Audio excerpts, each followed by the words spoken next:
নমস্কার বন্ধুরা, তোমাদের কাছে আজকে একটা নতুন রেসিপি নিয়ে এসেছি, মোচার চপ। দেখো, মোচাটাকে সেদ্ধ করে নিয়েছি, একটা আলুও তার সাথে সেদ্ধ করেছি।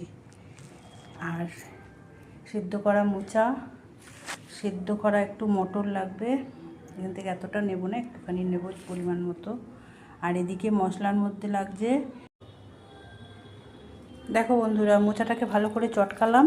এবার এর যে বাড়তি যে জলটা আছে সেটা কিন্তু ফেলে দিতে হবে, এরমভাবে।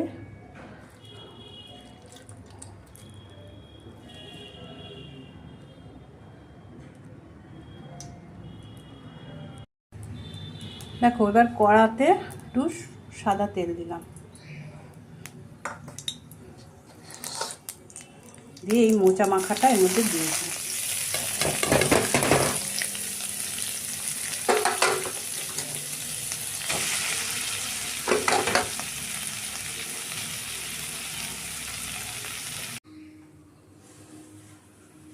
দেখো বন্ধুরা, এবার একটু বেসন নিলাম, বেসনে নুন দিলাম। এবারে নুনে এর মধ্যে 1 চামচে এই দিলাম ওই চালের গুঁড়ি দিয়ে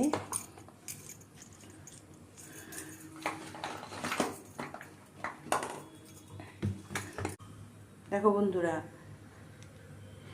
এটাতে বেসন নিয়েছি আর 1 চামচে চালের গুঁড়ি নিলাম আর একটু বেকিং সোডা নিলাম।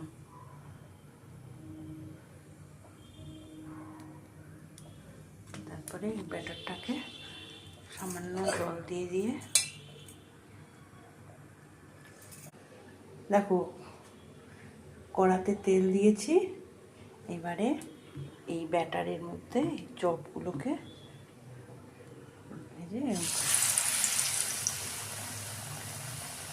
ভাজা হচ্ছে।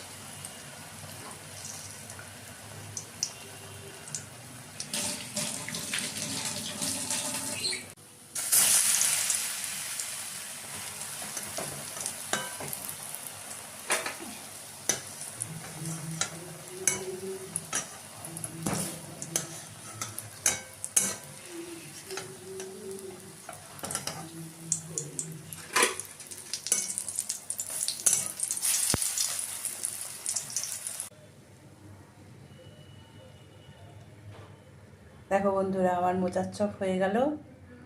গরম গরম মোচার চপ গরম গরম চায়ের সাথে খুবই ভালো লাগে। তোমরা একবার এইভাবে করে খাবে আর আমাকে কমেন্টে জানাবে। আমার রেসিপিটা যদি তোমাদের ভালো লাগে, একটু লাইক কমেন্ট শেয়ার করে দিও।